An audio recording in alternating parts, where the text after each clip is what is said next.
another episode of Gladiators, the show where we discuss and debate literature in all of its forms. If it's written work, it's game. Let's meet the panel. I'm Larry. Hi, I'm Austin. Morgen. And I'm Josh. And what are we going over today, Laney? Today we are discussing To Kill a Mockingbird and Ghost at a Watchman by Harper Lee. Get ready for dissent. Get ready for some dissent, people. This is going to be some fun. All right. Round one. Already, we're going to start with discussion on To Kill a Mockingbird, and then we'll be include Ghost at a Watchman. What's the first question? What kind of effect do you feel having this novel told by the central character's daughter has? I think it's that sense of, it's that innocent perspective that you are not, if it was told by the perspective of Atticus or an adult figure, it would be much more technical, and you wouldn't be discovering as much with the reader. I think that having Scout tell the story, it's an exploration for everyone. Yeah, I think exactly that. She's this tiny little person who just sees people and doesn't have any ideas about what they are or could be or anything. She doesn't know, and the whole book is like lessons for her to like see people. I guess in a different light, maybe to see people as like the guy who drinks out of the bottle and it's supposed to be liquor, and he's like, it's just Coke, kids, and all these other people. Like the whole book is just like At the core. Yeah. It's just a lesson that hopefully kids learn. Don't judge people. Yeah, I see it as an innocence that's there, and in the storytelling, there has to be this innocence of the child, because whose ideas about things like all different types of people, alcoholics, and the idea of what it means to be like a bum, ideas about race and racism are so driven on childlike that it's like everyone has the possibility to be good, and I'm not going to judge somebody just because of this one thing. Whereas from an adult's perspective, it's already with an understanding of what racism is and what different prejudices are, and so they're going to understand that and kind of inflect that in the book. And not to jump too far ahead, but because it does relate to Ghost at a Watchman, in that Ghost at a Watchman was the original manuscript that Harper Lee sent in to her publisher, and there's a section of it that retells the story that happens in To Kill a Mockingbird. And the publisher said, we love what you're doing here, we love how you're talking about these issues, but I think it would be more sympathetic for an audience to see this from a child's perspective. So that's actually why. What happened? Yeah. Ah. So that's actually why she wrote To Kill a Mockingbird, was because they said, we love what you're doing, but like you're rating it from Scout as 22, and there's a small section where Scout's 6 or whatever. In Ghost at a Watchman, she was like talking about Atticus and what he had done when she was a kid, and they were like, tell that story. So she rewrote it from a child's perspective, and so a lot of it was that idea of innocence, but also then the easy relatability with the child. I know there was an interesting story behind Ghost at a Watchman, but the fact that is the particular story is quite fascinating. To delve into something that was so minuscule. Yeah. Yeah. I knew that was the original, and I knew that it was rejected, but I didn't know that the publisher said to focus on Baby Scout. She did. I didn't know that. That's my knowledge. Google it. Snopes it. Yeah, I agree with you guys. So yeah, the child, has that innocent quality that kind of makes the world like, sees the world and kind of takes everything in and can judge everything on its own terms, as opposed to having those predisposed notions of what things are. Next question. Alrighty. How do you feel the novel approaches the subject of race? What kind of impact does the time and the place have on that? I think it really captures the idea of how unfair this time and place really is, and the citizens around. I think I'm going to be saying. I think I should say it right now. I think that Bob Ewell is the biggest piece of garbage I have read in literature. I think that anyone that, granted, he's that representation of someone of the many people, but he's the more aggressive stance of someone that goes after those less capable of him. There are those he feels are subhuman, and in this case, it is the black community. And I think that with regard to time and place, you have a lot of people that see them in an unfair light. You have the jury who sees them, who, while Judge Taylor says that in a courtroom is the one place where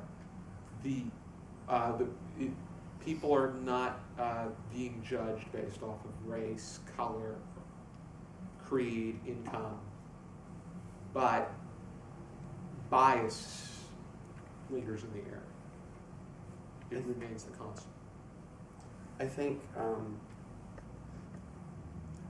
I agree. What you said about Bob Ewell, and I'm generally a very sympathetic person.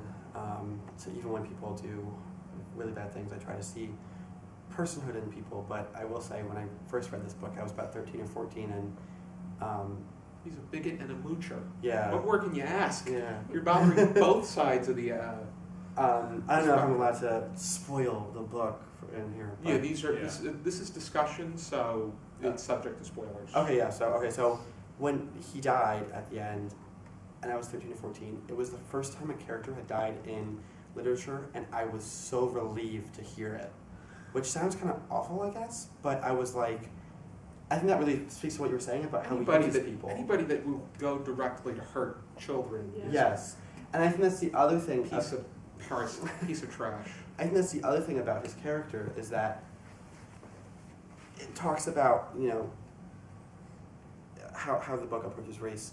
Bob Ewell will and he thinks that there are whole groups of people who are below him. Not only is it just, well, I'm white, so anybody who's a person of color, especially if you're black, is going to be below me.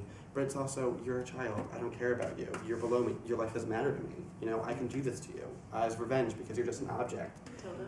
And so I think that that kind of characterization of him, is supposed to be indicative, I think, of I guess in some ways, certain systems that exist that, can act negatively towards not only people of color, but also, let's look at how people of different age groups, different income brackets are treated by systems. And the only two other things, I'll try to be quick with it, but I love how, because of the innocence of Scout, who, is learning about race and about the ideas, and of course, at 6 you have some sort of concept of race, but racism is still, especially with Atticus as a father, is such an interesting concept. So I think that in some ways this idea of the innocence and trying to see people as the same, and even the whole thing with Boo and not knowing how he is like and finding out more about him later, also is kind of about how we're all people and we may have different cultures, especially depending on what racial groups that we belong to and what different communities we belong to, but we're people, and race is a concept that we created, and in reality we're all the same. And so I think that having that innocent narrator is kind of very interesting. And then my last thing is that I recently at Ocean County College in 2015, I think, I saw a production that a company did of a play adaptation of To Kill a Mockingbird, and it was amazing because it's right in the middle of, we're talking about the Black Lives Matter movement and racial equality, and to see that, and also the man who played Atticus, who's supposed to be the best shot in the world, only had one hand. And to see the strong character being played by someone with disabilities and having all these concepts of racial justice was so cool, and I think that's one of the great things about this book is how, even today, how timely it is. So I feel like the way it approaches obvious racial issues is obvious enough, but I feel like there's the black characters that do exist, like there aren't a lot, they don't have any depth. I feel like they don't have any, they don't have any say in this experience that's, really about them. Even what's the guy the I think a lot of it has to do with perception, though, because Tom Robinson. yeah, I feel like he But- he says like 3 things the whole book. Like he doesn't. I think what I think the strategy here is it's the general position that should be taken is from the white reader or the non-black reader, and the fact that how would you perceive a black person that you really don't know much about, but is being accused for rape of Bob Yule's daughter, Mayella, who, as far as I'm concerned, she's being blackmailed by her father. Yeah, so maybe we're supposed to just see this character as just what we would just see. Yes. Just, you know. It would be how we would see, how we would perceive it, because we're pretty much following in the steps of Scout, which that's exactly what this novel is harping at, is putting yourself into someone else's body. And that's what Atticus is telling her all this entire time. Yeah, lessons in empathy, the whole thing. Yeah. But I agree with what you were saying about the characterization of white characters and black characters in the novel. And I think that one thing that is really important to think about this novel is that it is a white author's novel about racism and about a white character understanding racism and being able to put themselves in someone else's shoes, just like, you know, Scout does with not only Tom Robinson, but also Boo Radley. And I think that, you know, it's important to, when we're reading this, remember that this is, once again, you know, this is a white author talking about racism. It's not a black author talking about racism. It's not, you know, James Baldwin, Go Tell It to the Mountain. And so, I'm not, you know, don't want to say that and I'm trying not at all to say that excuses, like, you know, a lack of characterization of people, because there needs to be more awareness of that in this novel. But I want to, you know, at least say disclaimer, I guess, that, you know, it is from a white perspective, and so the book is very much in that frame of mind, which, like, once again, I'm not trying to say, oh, it should be in that frame of mind. I think that That's just it could have been, yeah, that's the way, I'm just trying to say, that's the way this book is, so when you read it, have that in mind. Still critique it, please, critique everything. All right, we on to the next question. All right. Do you feel that Ghost of Watchmen lives up to the expectations of its predecessor? Oh God, I'm just so ready for this. I'm ready for it. I need to see this happen.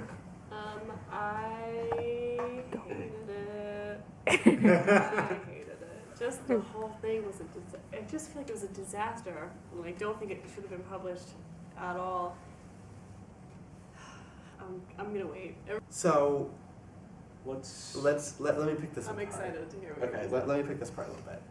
I like how the question phrases it as the predecessor, because it's the predecessor and it was the first book I really wrote. But To Kill a Mockingbird, Ghost of the Watchmen is not a sequel to To Kill a Mockingbird. And I feel like many people thought that it was. That's because what we all expected. Yeah, and it's about the same characters, about the same world. It's not a sequel. It's like a rough draft. Yes, it's exactly. And you know, disclaimer as well about the book with it being a rough draft. I've heard stories that, you know, she wrote To Kill a Mockingbird didn't write for a very long time because she was very happy with it, and she was like, you know what, that's the work I put out there, and I'm done writing. She didn't want Ghost of the Watchmen to come out, and she was really pressured by her publishing company to have it come out. Her sister wasn't her sister like her lawyer? I'm not 100% sure, but let's go with that. Once again, Google it or Snopes it. But no, yeah. So she was under a lot of pressure to put this book out, and so it was the original manuscript, which was edited. But I will also say, reading the book, there are periods of time when grammar, even point of view, kind of get questionable at times. Overall, I think it makes sense. It's written fairly well, but there are certainly times in the book where I'm like, someone pushed to print this pretty quickly. So that. But once again, it's not a sequel. It's kind of a spiritual successor. Even within Ghost of the Watchmen, when the author is recounting when Scout was 6 and the case that Atticus took on, a few things different happened, which include that Atticus won the case and that Tom Robinson was never killed, which to me is a representation that this is a alternate, reality kind of thinking of the world of the book. But the whole point of the book is that Atticus was this beacon of light, and was all about equity or equality at least, and anti-racism during Scout's youth. And now she gets older, and he is really racist. And she's noticing it when she comes back from New York City, and she's like, what's going on here? And so a lot of people were very upset with the book because of how it recharacterized Atticus in that way. But for me, I'm very grateful that that's how the book went. And the reason why is because I think that the book is about growing up, to quote one of my favorite bands, growing up and watching my heroes turn human in front of me. And that's what this whole book's about. It's about growing up and realizing that maybe Atticus was never, about anti-racism or equality as much as Scout thought. Maybe he was just more about, this man is innocent and I want to protect him for that reason. And now she's getting older and she's realizing that this man who we used to see as this beacon of light and the perfect person is fallible, just like everyone else. And it's very hard for her to cope with that, just as it's hard for us to cope with seeing people in our family who we love and realizing that they are not perfect. Yeah. But I love the humanity of that, and that's why I really, really love the book. I think the first book, I think To Kill a Mockingbird is about race relations and innocence of childhood and having that, figure who can kind of show you around life and raise you in a certain way and teach you things and to open your eyes. And I think that Ghost of the Watchman is about understanding that that person who is able to do that for you is not perfect, and that they have problems too, and that there's no one in this world will ever be perfect. It's not so much about race and racism, although of course that's a major theme of the book. It's more so about how do you cope when you realize that the people you look up to are fallible, just like you are. Yeah, I think that's super important to think about. And I think Atticus and what's her boyfriend's name? Hank? Finding out that they're not who she thought she was and everyone around her, it just extends the lesson in empathy. I think she's a child and she's taught to empathize with everybody no matter what they look like or who they might seem to be. And then she grows up and they're all, not what she thinks that they were, and she still has to learn to love her father, even though she finds out that it's not really that great of a guy. And then I think it was super interesting to read Ghost of the Watchman and find out that Atticus is actually racist. And then Scout is like, has he always been like that? And she's kind of wondering, was my childhood like that? Was he always like that? And I go back and think about the Kill a Mockingbird and, was he like that the whole time? I was curious, Morgan, about what you were just saying about Atticus and Scout, wondering if he had changed, because it is possible. People go through a progression in life, right? Joseph Campbell has this theory where you spend the first half of your life walking away from your culture, and then the next half coming back to it. Mm-hmm. So I kind of wonder if that's is that the kind of journey you think Atticus is on, or do you think he was always as racist? I think he always was maybe racist, and even reading To Kill a Mockingbird, there's a lot of people who think it's a racist novel, and Atticus is the white savior, and there's those kinds of problems. So reading to Ghost of the Watchman is kind of just confirmation of those ideas. You're like, yeah, he was probably a piece of shit the whole time. I think that, two things. One, One, from her point of view as a child, so yeah, you only see him in that light. You don't necessarily see, the only other thing you may hear is what someone else says of him. exactly. I think two things. One, I'm a firm believer that everyone to some extent is racist because of the way that the society is and the way that things have been structured. I think that trained to yeah, and we're all in some ways complicit in different oppressions. And the way things are set up too. Yeah. Even human nature to an extent. I mean, we as human beings look for patterns. Mm-hmm. So I mean, it's very easy to look for patterns based on things like the color of somebody's skin and something. It's something that, like, people say that it's learned and it's in no way innate, but I'm not But so we, sure. but we created it. Absolutely, we are saturated with images that tell us certain people are this way, certain people are that way. All in the news, every piece of media we consume is Yeah. structured to make us interact with the world in a certain way. So I think we've all been kind of brainwashed, really. And the second thing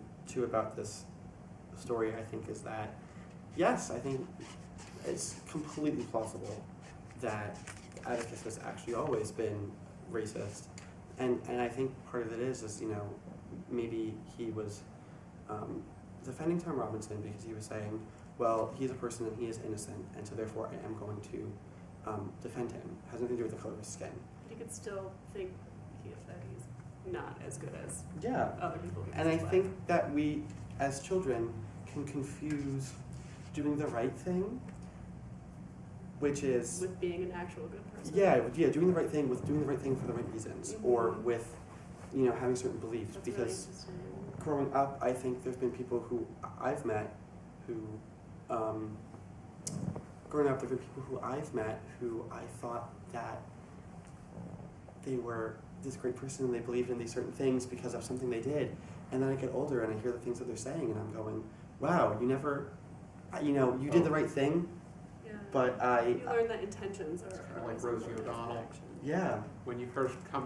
When I first came across her, she was a queen of nice, always so engaging and energetic, and I don't even want to say what the things that I found out about her. Next question. Do you feel there is a historical importance to this novel? If so, why? There's absolutely a historical importance to this novel, and it would be it's a reflection of 1930s American South, which you can argue that it's been the same. Not much has changed racially from the formation where you have the cotton fields and slavery, and it hasn't really, and even till today, where it's gotten better, most certainly, but you still have that those feelings of prejudice and a flux from the KKK, which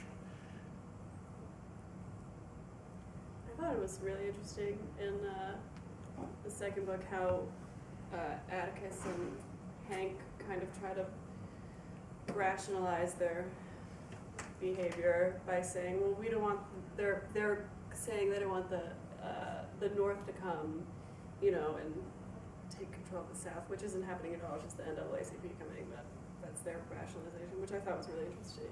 Mm-hmm. I think that both novels, have historical importance to an extent.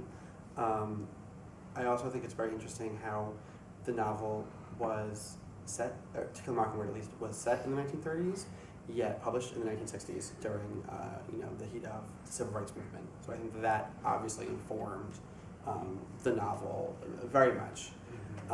But I also think what is perhaps sometimes unfortunate is that this is in many ways, it's a great book, but it's a white author's account of racism and an attempt to be a white ally, I believe, which that's great. But I think it's sometimes it's unfortunate that this is one of the books we read all the time about racism when there are novels, like I said before, you can read Go Tell It on the Mountain by James Baldwin. Yeah, the actual black authors. Yeah, and we can read authors by people of color, or we can read books by people of color about racism, which of course will have a completely different outlook because those authors have lived through these structures. So I think that in some ways, I love the book, I think it's great, but I also think that it's indicative of the world we live in, that the book that we read about racism in a lot of schools and things is written by a white woman.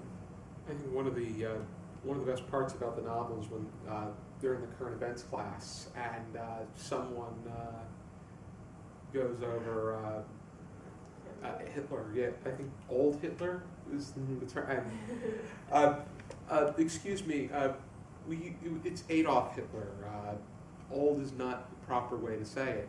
Okay, old Adolf Hitler. But more specifically, though, they are touching upon, because when the novel is set, he is just beginning his rounding up and imprisonment of the Jewish community, and this is a practice of racism and prejudice, which this is quite heinous. And then you get you get the way that the black community is treated, and then you look at it that way. You look at it both. It's kind of like an aha moment. Yeah, It it was, highlights yeah. the hypocrisy of American thought Mhm. at the time. Really. True.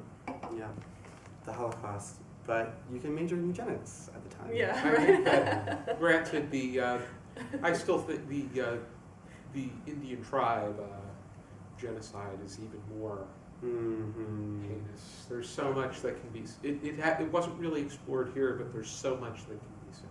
Absolutely. Yeah, it's really interesting to call it genocide. People are so afraid to call it what it is, which is Mhm. genocide. Do we have any final thoughts? I think if you've ever read To Kill a Mockingbird, try out Ghost of the Watchman. I think that it's great, and I think that if you can get past some of its shortcomings, especially grammatically, you really get a really great story, and I think that it's a very different theme, and also one that is really, really important, especially for, if you are growing up or, entering into adulthood, whatever that means. I think the story and the themes can really resonate because you kind of are getting to this point of understanding that maybe what you thought was life isn't exactly what it is. To Kill Mockingbird was a favorite novel of my grandmother's. She read it when it first came out, and she read it in one swoop, as far as I can remember. So, hi Ned. Hey, Nan, it's good. But yeah, that's the memory I have about that, and I just read it myself and really found it to be quite powerful. Larry? Let's see, final thoughts. I don't know. I am interested to check out that other one that goes to the Watchman, just to form my own opinion on it. Because you guys have definitely piqued my interest. I'm in your boat, Morgan Larry. probably unintentionally.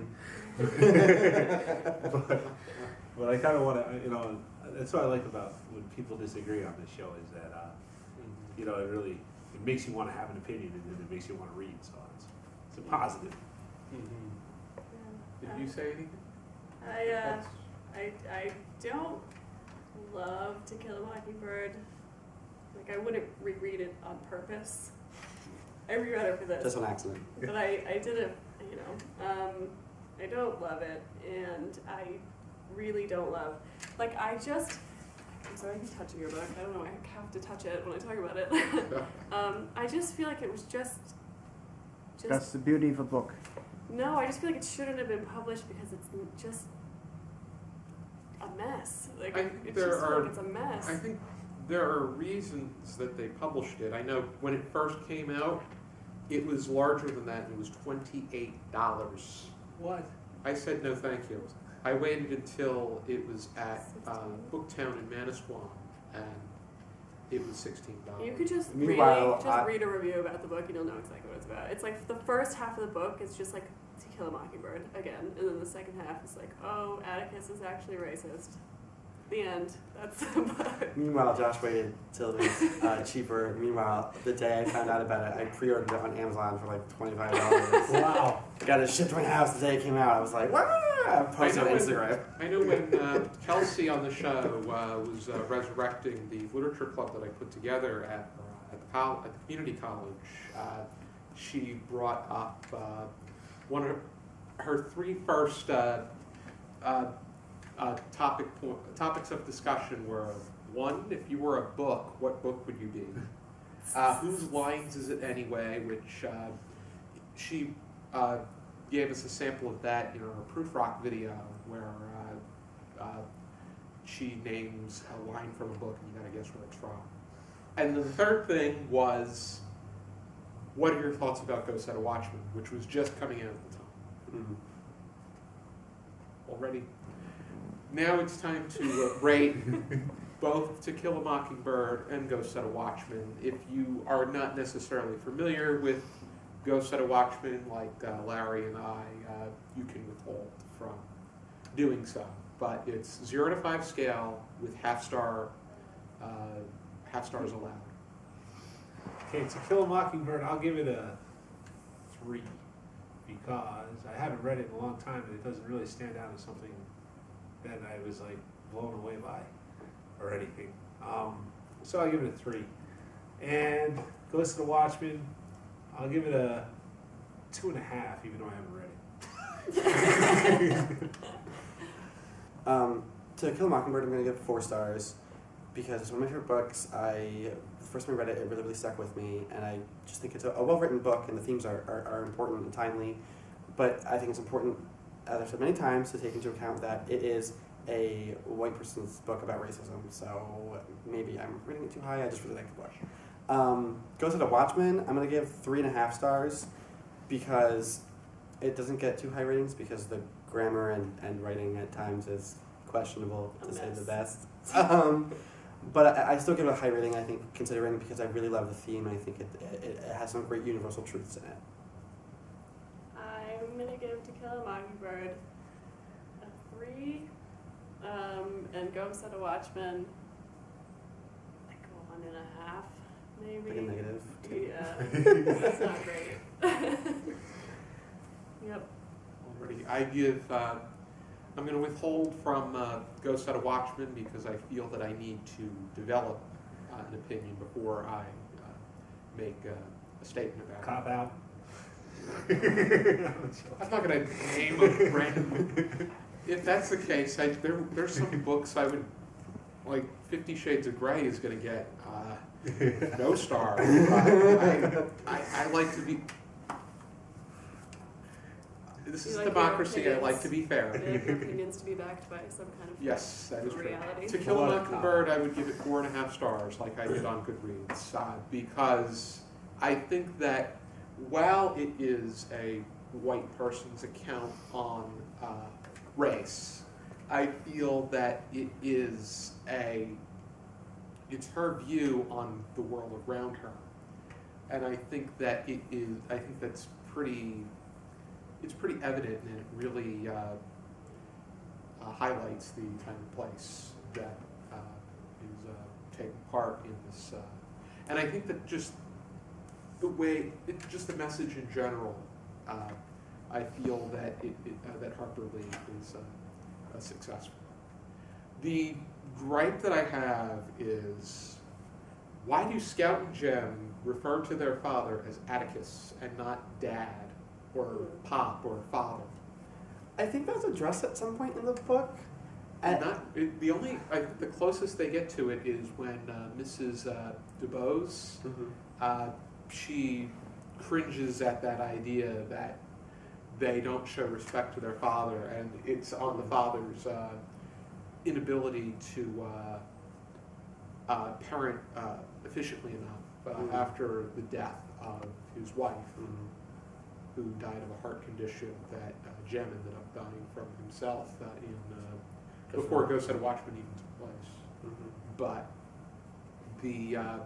I feel that there's that, and I think that it takes a while for it to pick up, but it delivers home when it picks up. Yeah, I think that the calling him Atticus is maybe, to me, I just kind of thought of it as it's supposed to in some ways inform his character, have the whole.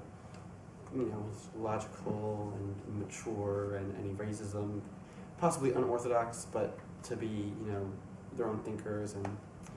But I remember thinking that myself. I was like, she's 6 and calling her by her first name. I was just like, that's interesting.